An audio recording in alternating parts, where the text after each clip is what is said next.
Yeah, I gotta say, I feel like nothing like ballerinas to get you ready to take the rejection of a writer. I really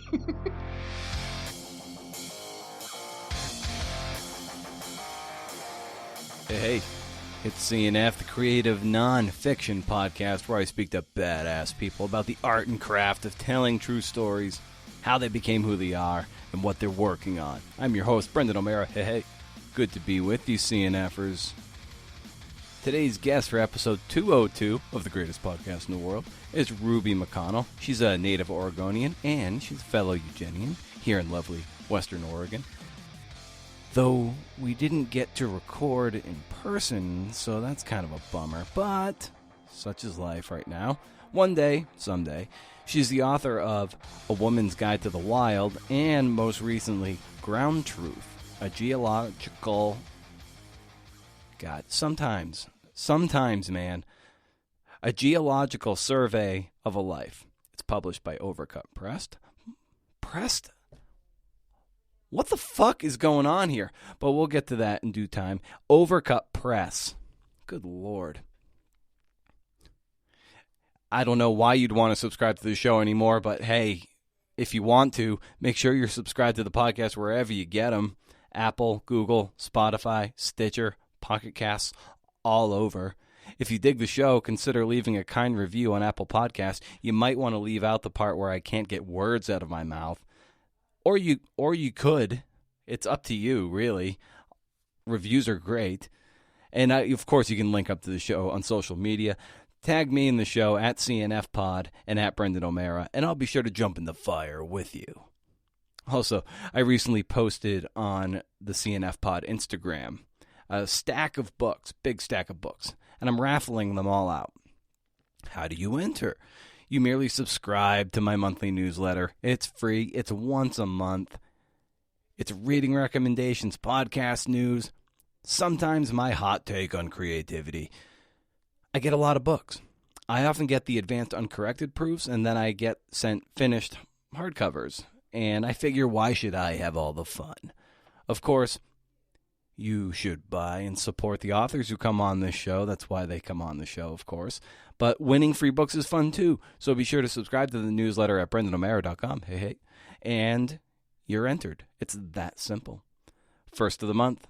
No spam. Can't beat it. Also, hey, with your work, how can I help you get where you want to go? Everything I'm talking about is having that coach in your corner. It's that accountability. It's about knowing where to put the pain. Everybody gets tired in a marathon, right? And a coach will show you where to put the tired, where to file it away so you can finish the race. Likewise, I'll show you where to put the self-doubt, the tired, the grind. When you're so damn tired of your own voice, don't I know it? How do you persist in the face of that guy? Email me and we'll start a dialogue. I'd love to help you get there the way a trainer or a coach will help you get across that finish line. Brendan at BrendanO'Mara.com for email. That's a mouthful. Hey, I had a great time speaking with Ruby. This was a whole lot of fun. We're in the same writing group here in Eugene, but we've actually never met. Why? Well, as a result of this podcast, I have so little time and energy to commit to my own writing. I spend almost all my time celebrating other people's work that I simply don't have much time to do my own. I'm not trying to be a freaking Mada here. I'm not complaining. It's just the reality and my failure as a human. So since Ruby joined the group, I had nothing to contribute aside from feedback. So I haven't gone in person in ages. Plus, it's like a 10-mile bike ride to our host house from where I live. So there's that also. It was funny. Ruby didn't realize that the Brendan in the writing group was the same Brendan who produces the greatest podcast in the world. In any case, Ruby wrote an incredible book that is rooted in the Pacific Northwest. It's scientific, it's personal, but not academic or overtly memoiristic. There are those moments in there, of course, but I wouldn't classify this as memoir, and neither would Ruby. If you like Elizabeth Rush or Rebecca Solnit, you're really going to want to buy 2 copies of Ground Truth, one for you and one for a friend so you can talk about it. then that friend needs to buy a copy and pass it to the next person, and so it spreads. So let's give Ruby McConnell a CNF and welcome all together now. Riff!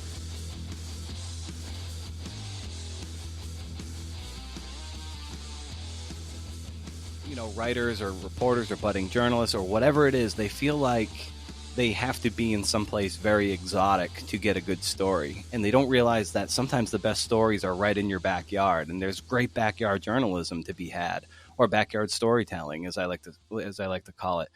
And so this is in a sense a good time to be like, oh yeah, you know what? There are some great things going on right underfoot that I don't even, I don't have to, fly to the Yukon to find a great story. Like it's right here in my backyard. Yeah, and I think that particularly the American West, people do that. A lot of people feel like in order to feel as though you've gone outside in Oregon, you have to drive for many hours and sort of seek out this greater wilderness. But if you live in a place like Eugene, that greater wilderness is like for people in a different context, just outside your door. They like, oh, you live on a farm. I'm like, no, it's just a big backyard. It's perspective is everything. And a lot of people, I think, Portland has what, like 170 people that move there every week right now, or some like huge number of people coming in.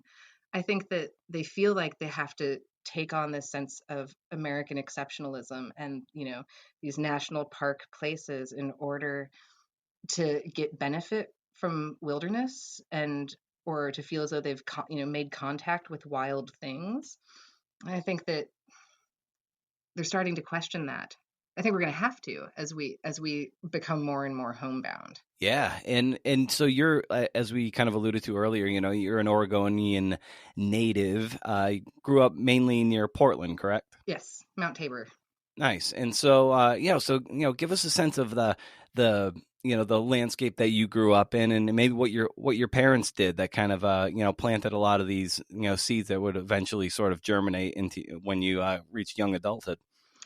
Um, sure. So really sort of micro topography level, coming from a geologist, Mount Tabor is in fact a dormant volcano, and it's one of very few dormant, to somewhat active, potentially active volcanoes within a city limits anywhere in the world. And for people who haven't been there, it's a city park. It's a large city park. And I grew up right on the flank of it on a dead end street leading into this park that was quite wild, and both in terms of shrubbery and overgrowth and being jungly and not very well kept up in the 80s, but also a lot of drugs and crime, as happens in large, forgotten urban places. But at the top of Mount Tabor is, in fact, a volcanic crater where you can see the layers of pumice. It's a scoria cone, so layers of scoria and pumice, and you can actually, see the conduit through which the lava came up. And then there's a basketball court and amphitheater in there, so it's kind of Portland quirky. And I Yeah. and I think that growing up in that kind of Portland quirky place, fundamentally, and being given freedom in this urban wilderness, is the defining thing that happened to me. My folks have no idea how this happened. Are mystified by it to this day. They are not outdoors people. They like to take a walk and look at birds. Dad was a fisherman. But the one time that I remember going camping with my family, they chose to do so in the middle of the hottest part of summer to a campsite with no shade while I had the chicken pox. And then Oof. the only thing I remember from the trip is being finally coaxed to come out of the tent and sitting down in like a lawn chair that then like collapsed and ate me like a clam, and I'm like covered in chicken pox, and my family is just like laughing. Not in a heartless way, but I think because they could not help themselves. And that's, yeah. So those are the answers to those two questions. Hmm. And so, how do you get the reading or the writing bug or early on? I didn't get the writing bug early on. I got the geology, outdoors, nature, and environmental bug early on. And writing is a consequence of pursuing those things, learning a lot, and then finding that I had something to say. So I've always had to write by virtue of being a student, and I had exceptional teachers early on and throughout my education. I was very, very lucky in that respect. I was a reader and wrote a lot of science and found that very displeasing and not at all fun. Um, and at some point, started having something to say in my mid 20s. And what about geology appealed to you? I got to go outside. I was Hmm. an environmental studies and general science major. My geology classes that I took as part of that had more field work and field courses than anything else. And so I took a lot of them, and I ended up doing research on Crater Lake as like an undergraduate assistant to PhD students and one of the professors there. And I was almost done with my double degree. And she came to me and said, I have a project on Mount St. Helens that I need to give to someone. And I was thinking that I would give it to you, but I'm not going to give it to you unless you change your major to geology. Hmm. So I did. Yeah. Yeah, and that's some. I mean, I suspect that I don't know, like how Watergate got, you know, sort of birthed a generation of journalists. I wonder if Mount St. Helens, in a sense, birthed a generation of geologists, just given what happened quite literally in your backyard when you grew up, just when you were 2 years old, the eruption of Mount St. Helens. I wonder if that too is just. Do you think that is something that has spurned a generation of geologists? Certainly, it's definitely integral to, I think, your development as a geologist and also a writer. Absolutely. And it spurred a different kind of geology that's actually really important to our time. You know, what it did was bring hazards geology and risk assessment geology and real time geology, forecasting geology, monitoring geology to the forefront of people's minds. Previous to that, geology was really a mining and a development thing. Geologists were there to make sure bridges weren't going to fall down, and we're there to figure out where the petroleum was and to figure out how to build. Um, but Mount St. Helens did a lot of to change um, perception, and it's interesting because this was really happening, with Earth Day and with some other deep ecology things that were coming in the 70s. People were becoming more aware of systems science. So when Mount St. Helens erupted and did so kind of as in like a public way that captured people's imaginations and was really close to a major West Coast city, it opened up this new way of thinking about natural processes and risk assessment and what we might need to do for long-term things. And that really opened up our thinking in terms of climate change response. I mean, Mm. this was the beginning of having entire programs devoted to this kind of geology. Mm. And what do you think it is about geology that connects you and resonates with you on a deeper level? Given that it's such a very slow, methodical science that's very hard in terms of geologic time to get our heads around. Right. It's a science of imagination. And what I love about it is twofold, and what really captures me is it's a truly integrative science. So for a curious mind, when you study geology, you also study biology and physics and chemistry and math and geography in a way that maybe if you study just biology, you don't get to explore. So there's that integrated nature of it that I think kind of overcomes that issue of rocks are boring and this happened a billion years ago. Mhm. And I understand rocks are boring and it did happen a billion years ago, or it took a billion years to happen. I get it.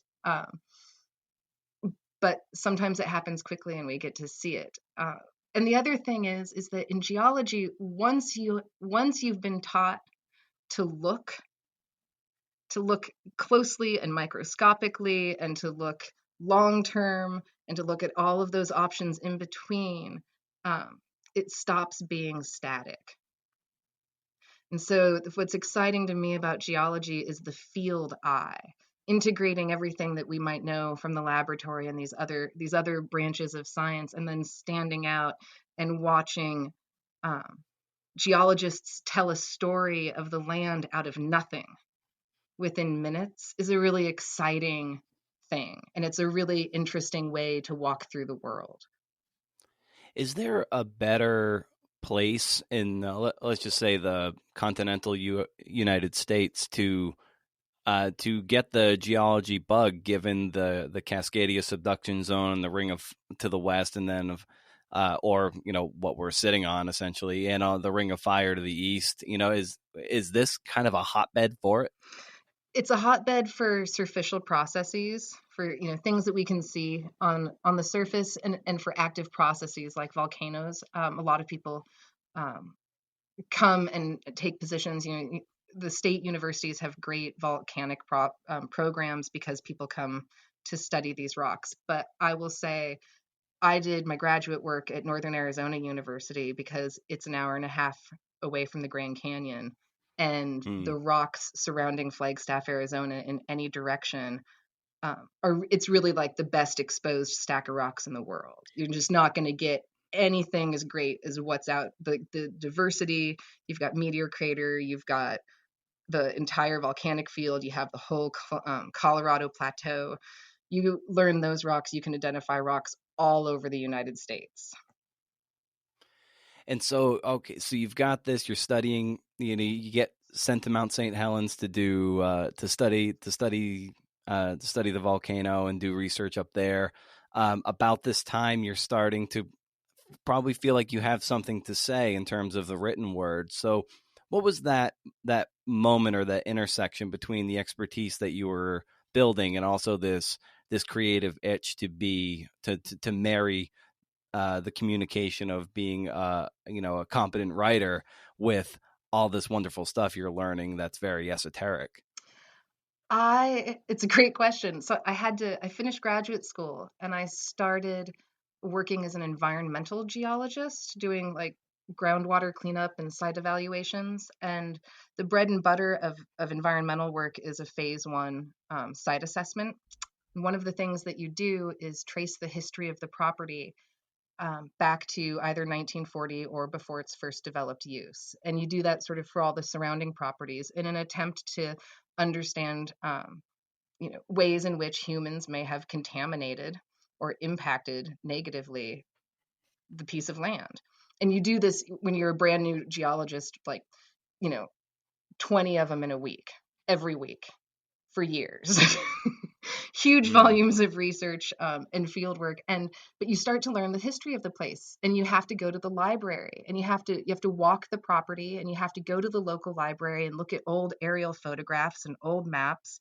And all of a sudden, every piece of land that I looked at wasn't just the history of the rocks. I also had all of this human history. And I started to sort of I understood the world in a different way. And I started to see patterns in politics and human choices and the landscape and my own life. And that was when the change happened. And you hit on an important point about coming to a point where you feel like you had something to say, and that's such a big thing with people who do personal essay or people who want to get into this kind of writing. It's one thing to have the chops to write a fundamentally good sentence or paragraph, but also the best people who might not be fundamentally sound are the ones who do have just life experience, things to say, things that have happened to them or things they've experienced in a unique way. So what were the things you were experiencing at the time that started to fill that reservoir of things that you wanted to say as a writer? Um, I did a lot of travel, huge amounts of travel. I witnessed working in environmental cleanup is really difficult. At some point, it becomes really overwhelming, and especially hazard analysis. You know, you start to see how fragile things are. I also, you know, like I had a life like everybody else, so I had people who came and went in terms of loves that are gained and lost, and friends and family members die, and conflict, and all the, you know, all the things that happen in a life. And you start to age into that place. The other thing that happened too was I diverged in lifestyle from my like mainstream cohort in a way that was quite intentional, and I felt the need to sort of be a voice of caution in terms of the future that I thought we were looking at. I mean, writing for me is, you know, like it's a purging, it's a consequence. You know, I was a dancer, I was a performer for a long time, and there's this sort of, you know, famous saying that like you don't want to work with dancers who want to dance. You want to work with dancers who have to dance. Right. And I feel like that is true of writing as well, that you kind of, you know, like I don't try to write if I don't have something to say. I put it down until I have something to say, and I'm okay with not having something to say in a day. A few years ago, I was talking to a former dancer and a former ballerina, and she had since got out of it. She sort of injured out of it. You know, she just got banged up, and that was it.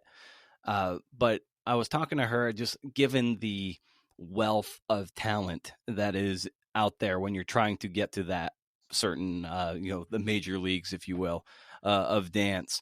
And I was like, well, how do you stand out? How do you break through? And she's just like, well, the dancers that tend to do best are the ones who intrinsically know who they are as a dancer. And I wonder if maybe you can expand on that, having some dancing experience, and then extrapolate that to being a writer, because it's very congruent in terms of thematics. I agree with her entirely. I feel like dance in my life is probably the best preparation I had for writing, in terms of, you know, patience and putting in work and taking correction, um, Mm, you know, and yeah. taking revision, and then also understanding that you can. There's lots of dancers that dance kind of technically perfectly. I have taken, you know, many hours of dance with many different kinds of dancers, and there sometimes you find a dancer who they want to dance so badly, and they're sort of they work really hard and they show up, and you know, like they nail it technically, and there is still something that makes them not the dancer that you want to watch. And a dancer can come in behind them and be less technically brilliant and be breaking rules, or be the weaker dancer, or not have, you know, some necessary thing, and it will still be the dancer that people want to watch. um, so yeah, I think, you know, I feel like a lot of craft talk in writing is about this is how you're supposed to write, and then I feel like you have to kind of know who you are and know what your limitations are and your voice, and kind of and say, yes, this is how you do it, and then this is how I do it. And I have to make it readable, and you want people to be drawn to you, and you can only do that with authenticity, ultimately. And it's true of the Yeah. written word, and it's true of stage performance. You have to be authentic or people will not respond. Yeah, I mean, it's, you know, technique in dance ultimately, which would be grammar, you know, and construction technique, and you know, it's sort of, it's the backbone. It's what supports the art, but as if it becomes the art, you lose something.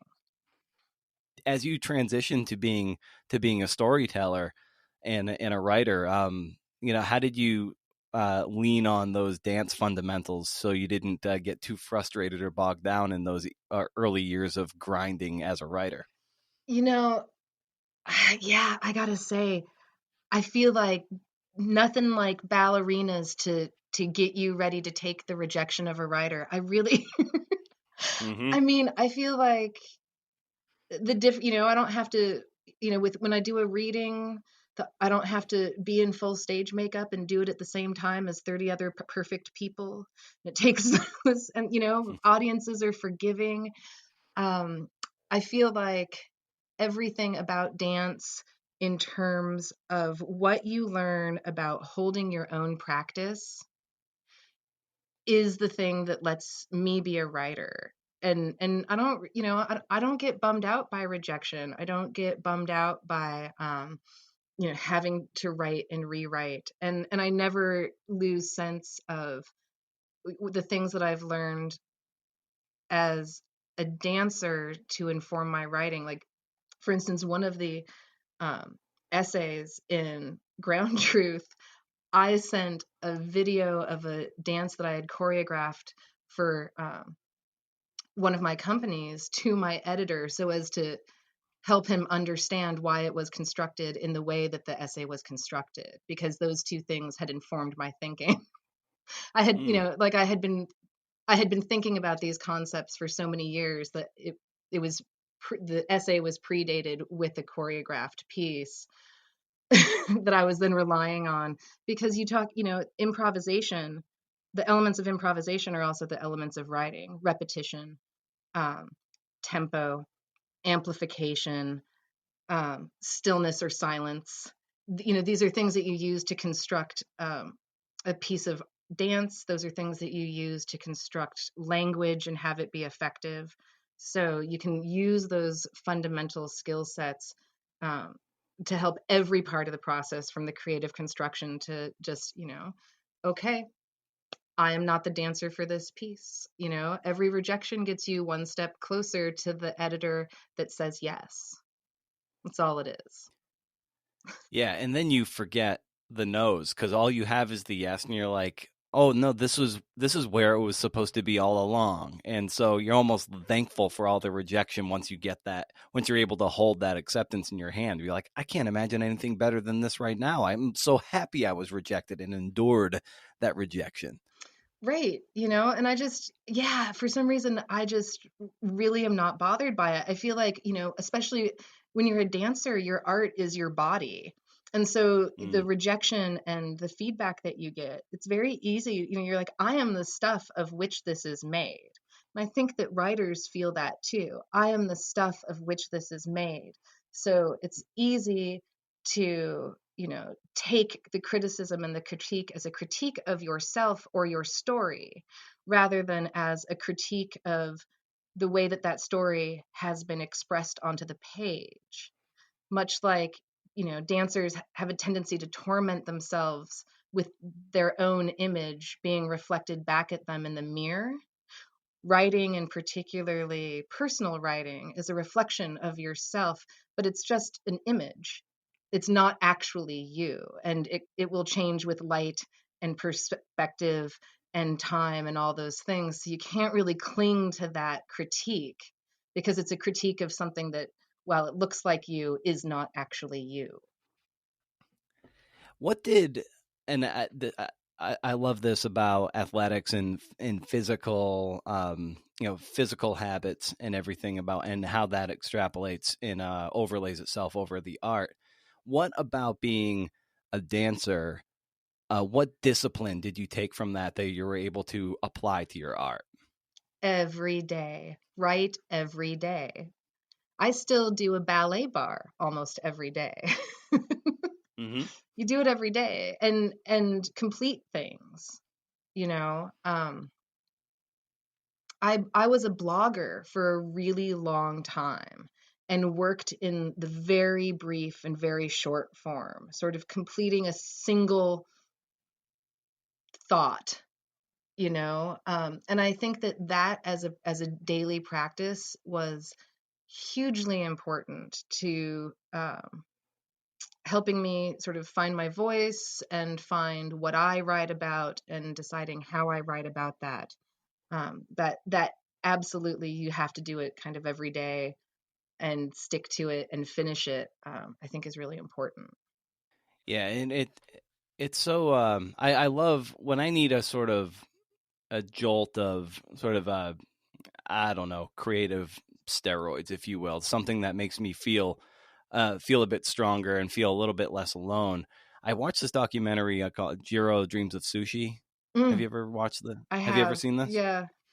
Yeah, it's just like the discipline of what it means to do something over the long haul. Just if you're feeling jealous or competitive or you're feeling down, just like ground yourself in the work. Just like set the routine, do the work, and put your head down, and don't try to be distracted by everything else. Just be the best you can be.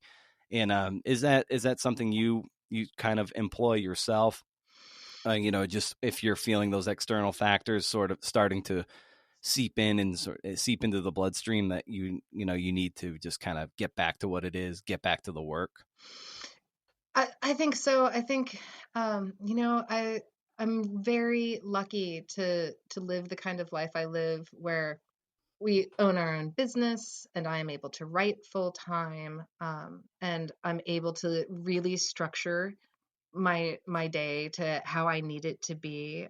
And so I think that particularly in nonfiction, where you have lots of different tasks, or at least the kind of nonfiction I write, that comes with necessary field work and deep research and a lot of travel, and so there's lots of different phases of the writing. You do kind of have to have a discipline, because you have to organize those tasks so that they get done in the correct order to feed your brain, or at least for me, you know. i can't Mm-hmm. i can't start writing until I've sort of fueled my brain on whatever it is, and have a certain amount of the work done. And so, especially in long form, which I'm doing a lot of long form, book length work right now, you have to kind of leapfrog all of your projects and stay super disciplined. Otherwise, I think I would sort of lose the thread of so many projects. And what is your business in the I assume like the day job of your life? I own a cannabis processing business in the Nice. state of Oregon, a recreational cannabis processing business. Mhm. Nice. When did that start up? That started in early 2016. We were in the first 50 licensees in sort of the new era of legalization in Oregon. And we are still sort of hanging tough as the smallest processors in the state of Oregon. Nice. So how, given having a business and a startup and everything is its own, just so time expensive, if you will. So how have you been able to keep thread your writing around the operations of that and keeping that afloat and keeping that thriving? You know, I love what I do, and I lead a very simple life, and that is very helpful. So I wake up very early in the morning, and my husband and I like really work hard at division of labor, and sort of rather than work life like separation, we talk about work life integration. So often we'll work a 10 or 12 or 14-hour day, and at the end of it not be sure that we have worked at all.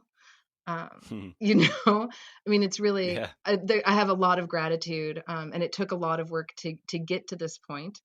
Um, and it's not particularly lucrative, but it turns out that, there's something to be said for contentment.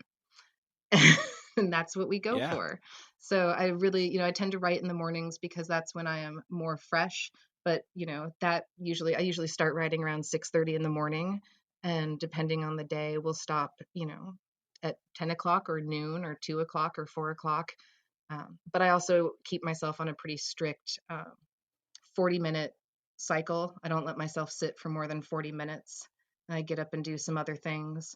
So that transferring, every 40 minutes I get up and take on another task, and either that's related to, the house or the garden, or moving our other business forward. So we get it done. Great. And what does the shape of that writing look like when you hit 6:30? Is that journaling, or is that, a project you're working on? Like how are you checking in with yourself as you get that part of yourself warmed up? I do a lot of list making, kind of an obsessive list maker. Hmm. So it usually takes me the first hour of being awake to get rid of, or not of being awake. I've actually usually been up for a very long time at that point. We I get up very early in the morning. And so usually by the time I sit down, I I spend about the first 40 minutes just sort of making lists, figuring out what has to happen, the balancing. There's a lot of business of writing that has to happen that can really bog you down.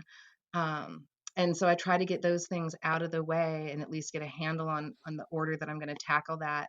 And then yeah, usually dive into whatever I have on the calendar. I try to reserve some days just for research and reading. I used to reserve a lot of time for in-person research, but that's shifting now. Try to reserve days for field work, um, and so that I know what I have coming up.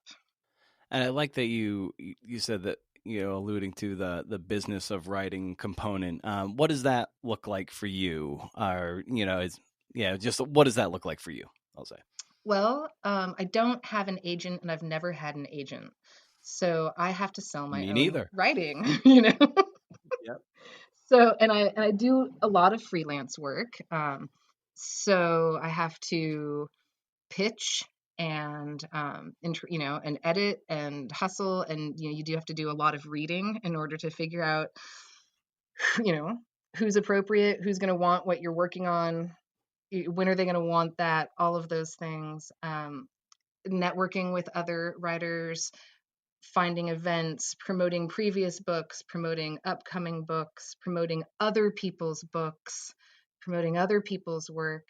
I think it's, all of that. And then, just invoices and, collecting some rejections, planning out what you're going to do, participating on social media. You have to do all of these things, constantly submitting, the business of writing. Yeah, it is its own.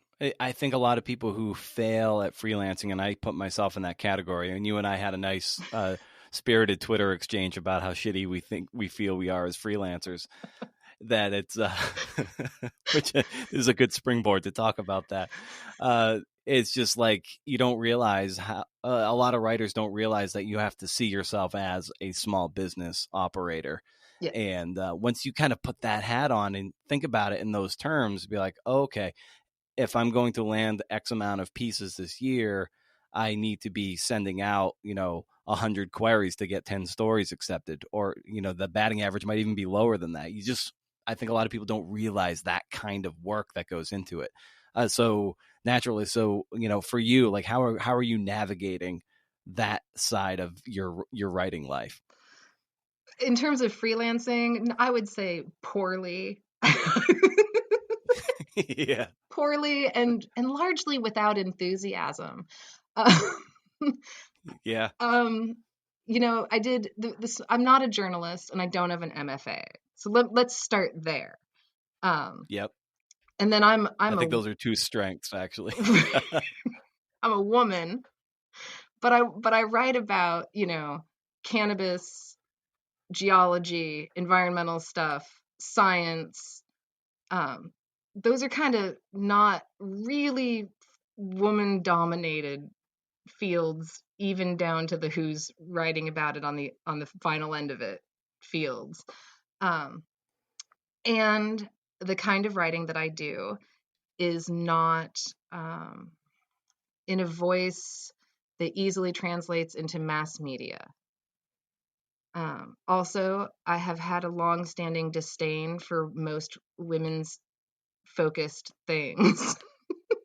I say Hmm. having written three women focused things. Differently, I hope. I think my goal was to do it differently because and so I don't have an attitude or a voice or a perspective that's particularly appreciated by kind of mainstream women's outlets, nor am I particularly welcomed with open arms into the male-dominated scientific community, and it puts me in a place where I find it easier to place book-length works.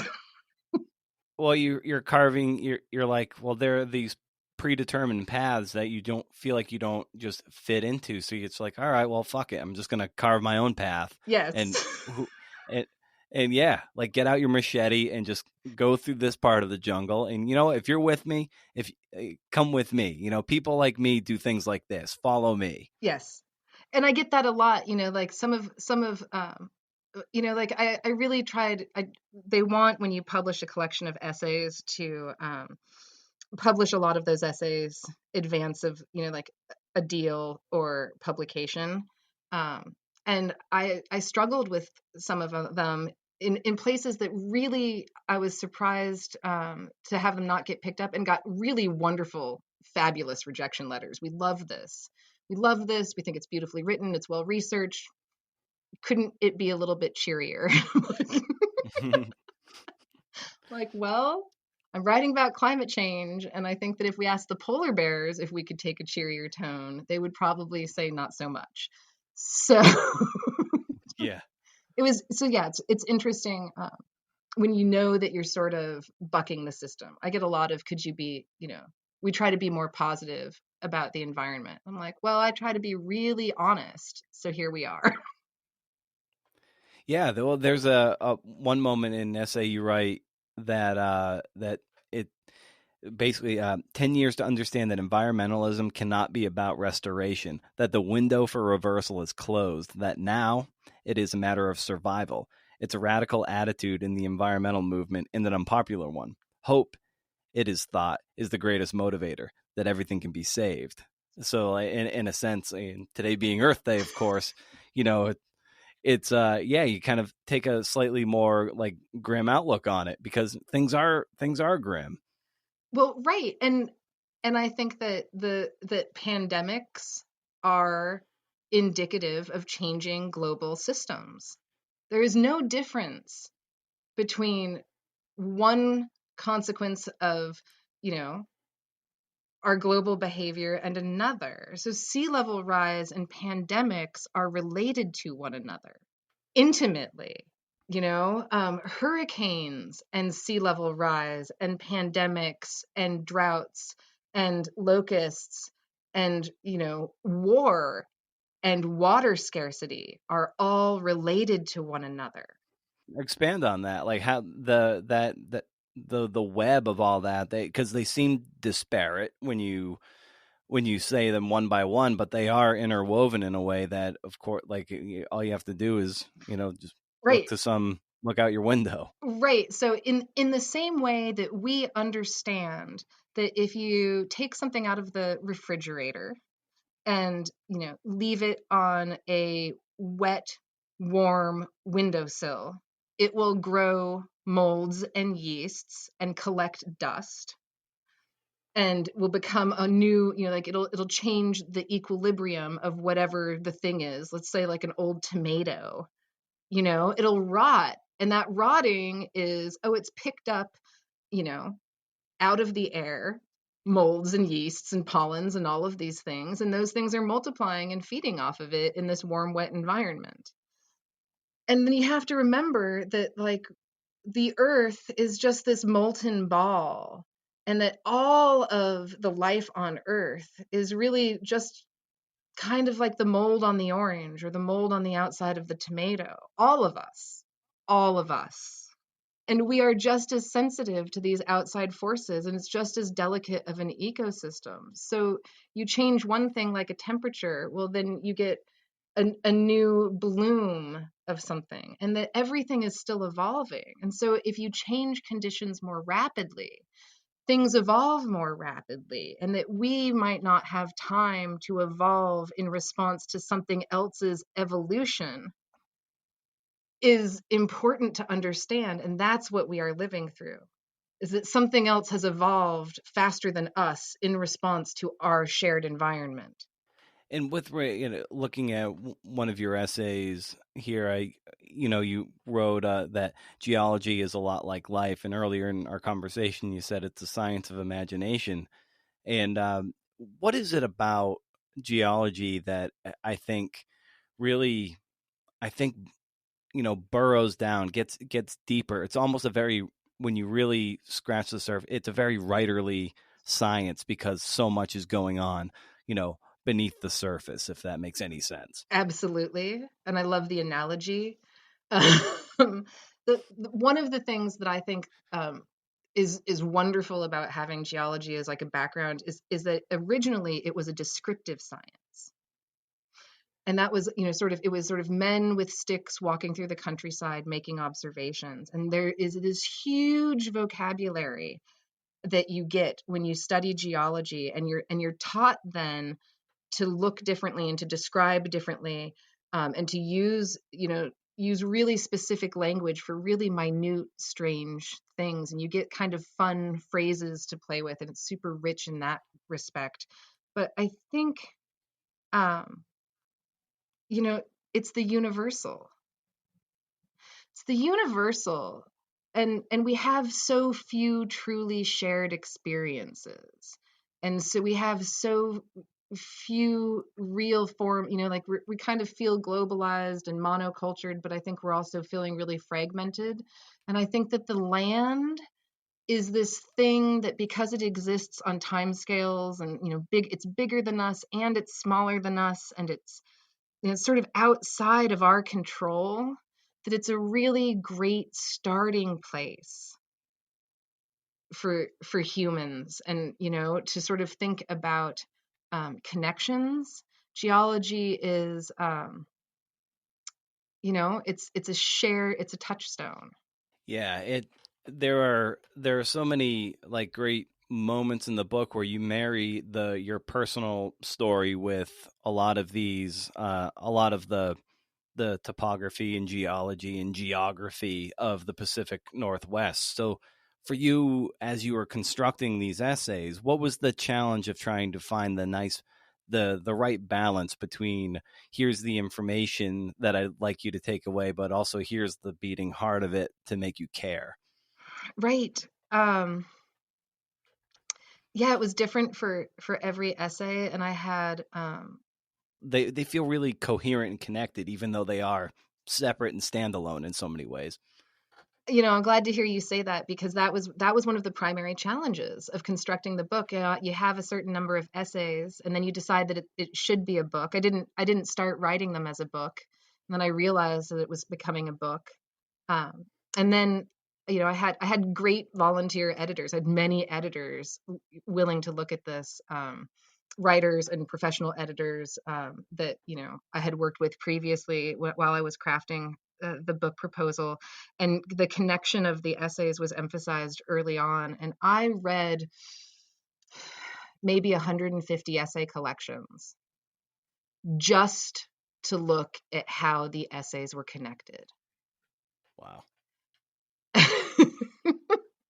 Yeah, that's amazing. Yeah, I that's mean, amazing. Oh, and what were some of the key ones where you're like, oh, this is a great example of what um, Elena Passarello might say? Like, she sees the essay collection as an essay itself. yes. So I suspect that the best ones that you were reading were kind of in that vein. Yeah, Rebecca Solnit is a master at that form.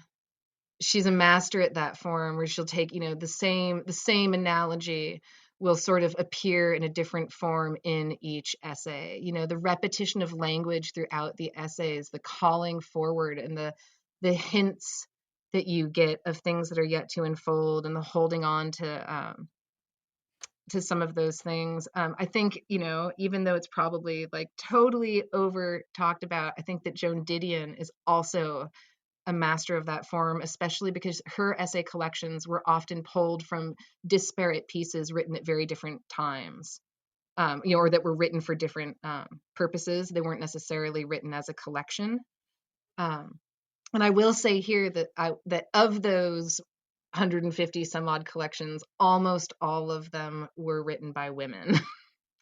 And I did that Mm. on purpose too. Yeah. So anything that I have to say is going to be totally skewed towards women. Gretel Ehrlich does a great job um, connecting, and she's a land-based writer too. But when I eventually, when I first put the collection together and had, you have to write the table of contents when you have a proposal, you haven't written all of the essays, or at least I haven't, when I write my book proposal. And I did it by physiographic region, which I found helpful as a geologist. But when I when I turned it in to my editor, my developmental editor at Overcup, he said, "What? How have you done this?" I said, "By physiographic region." He's like, "That's not going to fly." So I I put it a little bit more chronologically and found it easier to connect them. But was really actually thinking about that as I wrote sort of the last few essays in particular.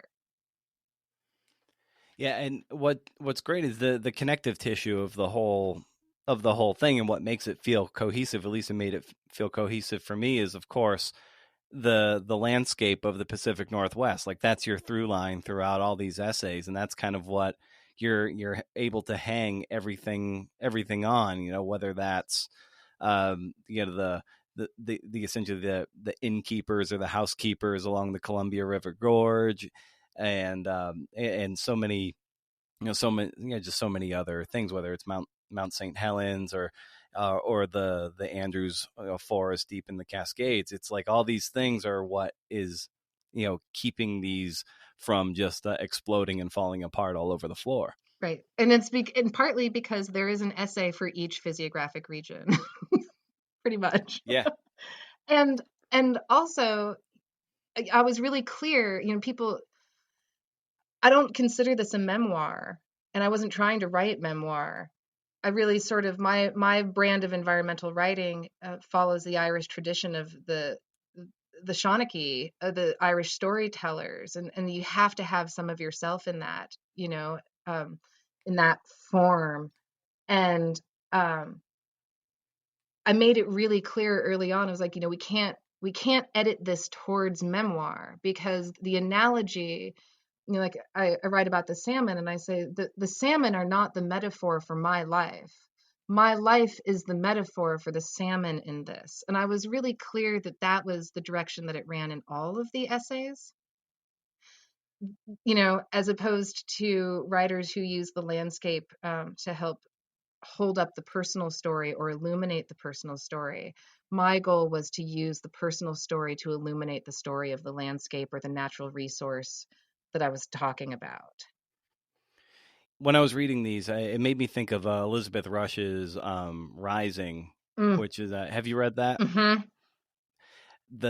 Because she had a similar way of writing her essays too. It wasn't explicit. She was in them, but it wasn't explicitly memoir. It was very research driven and going to all these different regions of sea level rise. And this made me feel like, you were going to these various regions of the Pacific Northwest, just geographic or geologic diversity of the region, and using those things, as you were saying, as to tell the story of the land, but using you as a vector.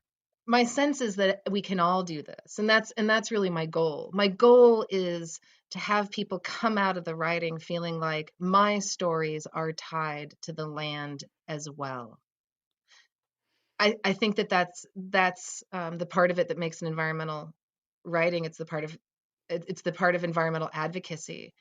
If people feel as though their stories are also tied to the land, then they may assign value differently, and they may behave differently. They may become protective. And you write in the book also about how you had an affinity for and a love for the trees and everything, but that also runs counter to so much of the Oregon economy, especially from a few decades ago, is on logging, and it's still a significant part of the economy, though dwindling. So, what is the conflict that you've experienced in Oregon between the environmentalists, of course, and also big timber here? Let me start by saying that big timber is growing and has been growing for the last several years. Mills that were shut down in Oregon have opened up. There is a lot of timberland being sold. I think that the perception by Oregonians that we are no longer a logging state is really something that we need to reevaluate, because there are more clear cuts in Lane County than there used to be. And that's been Mm, true of Tillamook County and a lot of Douglas County. Um, what I've seen in my history of living with the trees in Oregon, I remember really acutely the timber wars of the 1980s. And I remember very vividly the evening news with activists locked around their necks to the gates of forest roads, and bulldozers and heavy equipment being driven at them, and loggers and sheriff's officers opening the gates and dragging protesters across the ground to let the trucks in. mm. I remember very vividly protesters in Eugene in the 90s, um, sitting in trees in downtown Eugene and having police officers put tear gas directly into their eyes with Q-tips to try and get them Oh, out of the trees that they were protecting in downtown Eugene, and the large crowd that formed in support of those brave people. I remember the Jasper Creek tree sit-ins of the late 90s. I worked for Greenpeace um, at that time. And, I remember when going into the forest lands of places like Bryce Creek, where people really spend a lot of time out here, before it was clear cut. And I have been around and going to that place long enough that now those are turning into young forests again. You know, so you can still drive down to Coos Bay and see thousands and thousands and thousands of trees lying on their sides, ready to be shipped off. yeah, very much so. And with over the course of writing this collection of essays, and I think a lot of people who listen to the show are essay writers and want to write essay collections. What might you say to someone who wants to take on this kind of a project? What was your experience of stitching these together, and what advice might you have for someone who wants to take on a project of this scope? Be really patient. It takes a really long time, much longer than you ever think, to write, any book. But also with essays in particular, be patient, be methodical, um, understand that every essay, you'll probably write 10,000 to 15,000 words to get a 2 to 4,000 essay. If you're writing essays in a way that people are going to want to read them and at a length that they'll want to be read, you have to be willing to cut it all. Yeah, how did you develop that muscle? I enjoy cutting my own writing. I do too. Some people are like, they find it brutal. I'm like, I love being able to lop off 2,000 words in one hack. Right. Well, here's the other thing that I do. When I go to edit, I save a new copy, right? I save my copy, I save my versions. So it's the title, version 1, version 2, and I don't care if I have 20 versions, because at some point, at some later date, I might be writing something else and I will remember that I had that lovely language and I didn't delete it. There's a difference between editing and deleting. So save Mm, all of your language, because you might use it later. Writing is like quilt making. You might need that patch for another project. Keep it. And yeah. and so I don't have any problem deleting it, or editing it out, because I'm not deleting it. I'm not throwing it away. I'm just not putting it into this particular piece.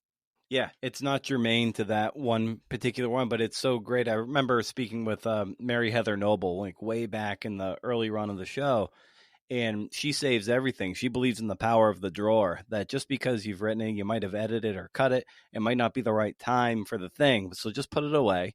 And it might be 10 years from now, that one thing that you lopped off of a particular essay, maybe it's its own thing. Maybe you've matured into something where you can actually make sense of something you cut.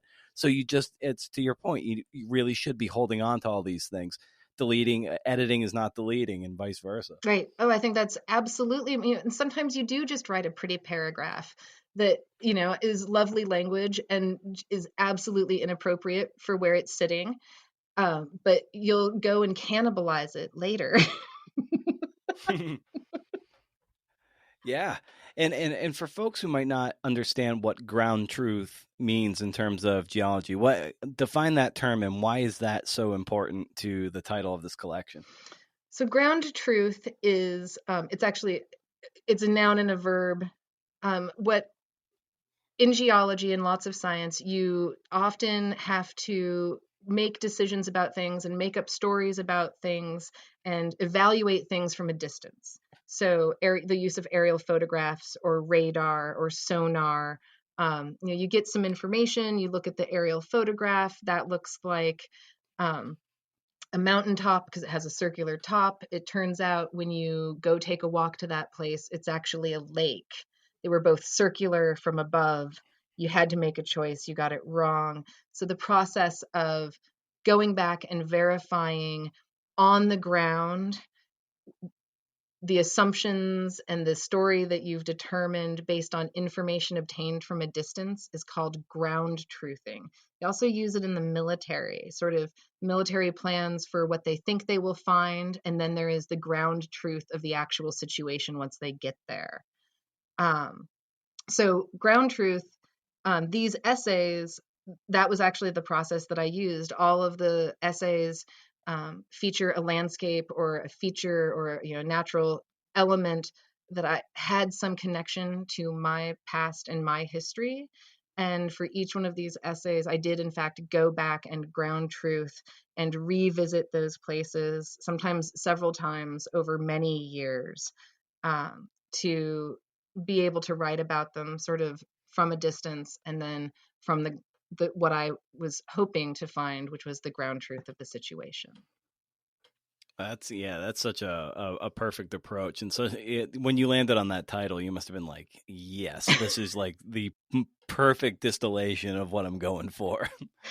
I did. And there have been other books with ground truth and then a different subtitle. And I sort of had to keep advocating that this was the only thing. And then once you find the right publisher for your work and the right editor for your work,